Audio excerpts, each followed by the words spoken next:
بسم اللہ الرحمن الرحیم۔ السلام علیکم۔ شیطان کی موت کیسے ہوگی؟ احنف بن قیس رضی اللہ تعالیٰ عنہ فرماتے ہیں کہ حضرت عمر رضی اللہ تعالیٰ عنہ سے ملاقات کے لیے ایک مرتبہ مدینہ منورہ جانا ہوا۔ ایک مجموعہ میں حضرت کعب الاحبار رضی اللہ تعالیٰ عنہ کو تقریر کرتے ہوئے دیکھا تو میں بھی بیٹھ گیا۔ وہ فرما رہے تھے کہ حضرت آدم علیہ السلام نے وفات کے وقت اللہ تعالیٰ سے عرض کیا، یا اللہ میری موت سے میرا ازلی دشمن یعنی ابلیس بہت خوش ہوگا، اس کو تو قیامت تک زندہ رہنا ہے۔ جواب ملا، آدم تم انتقال کے بعد جنت میں چلے جاؤ گے اور وہ ملعون قیامت تک دنیا ہی میں رہے گا۔ آخر میں اس کو موت آئے گی تاکہ ساری دنیا کے لوگوں کے برابر موت کی تکلیف اٹھائے۔ آدم علیہ السلام نے ملک الموت سے فرمایا، ابلیس کی موت کا منظر مجھے بھی کچھ بتاؤ۔ فرشتے نے سنانا شروع کیا تو وہ اتنا دردناک تھا کہ آدم علیہ السلام سن نہ سکے۔ فرمایا بس کرو، اب نہیں سنا جاتا۔ اتنا فرما کر حضرت کعب رضی اللہ تعالیٰ عنہ خاموش ہو گئے۔ لوگوں نے کہا، حضرت کچھ ہمارے سامنے بھی اس کی موت کا منظر بیان فرمائیں۔ پہلے تو انکار کیا مگر لوگوں کے بے حد اصرار پر فرمایا، جب قیامت قریب آئے گی لوگ حسب عادت بازاروں میں مشغول ہوں گے، اچانک ایک زوردار دھماکہ ہوگا جس سے بہت سے لوگ بے ہوش ہو جائیں گے۔ اللہ تعالیٰ ملک الموت سے فرمائیں گے، میں نے سب سے زیادہ تمہارے مددگار و معاون بنائے اور تم کو ان سب کے برابر قوت دی۔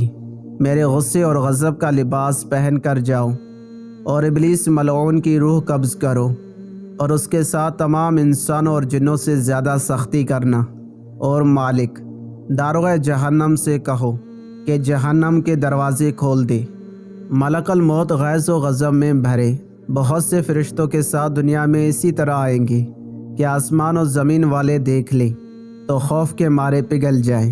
ابلیس کے پاس پہنچ کر بہت زور سے ڈانٹ پلائیں گے جس سے ابلیس بری طرح دھاڑیں مار مار کر چیخے گا۔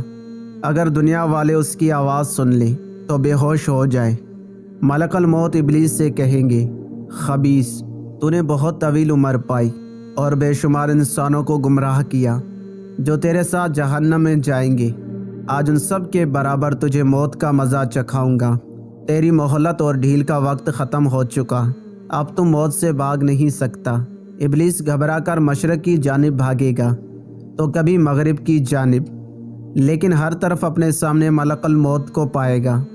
سمندر میں گھسنے کی کوشش کرے گا تو سمندر نکال پھینکے گا۔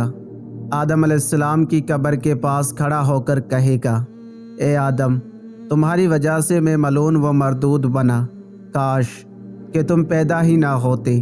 پھر ملک الموت سے کہے گا، کتنی سخت اور تکلیف کے ساتھ میری جان نکالو گے؟ فرمائیں گے، جتنے لوگ جہنم میں ہیں ان سب کی موت سے کہیں زیادہ تکلیف اور سختی کے ساتھ۔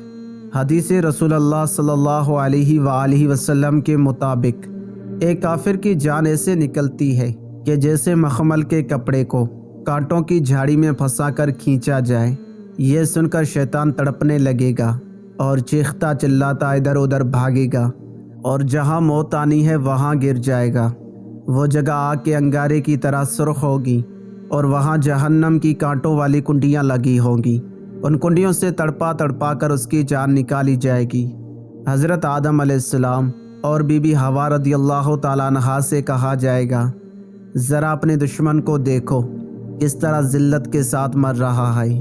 وہ دیکھ کر کہیں گے، یا اللہ تو نے ہم پر اپنی نعمت مکمل فرما دی۔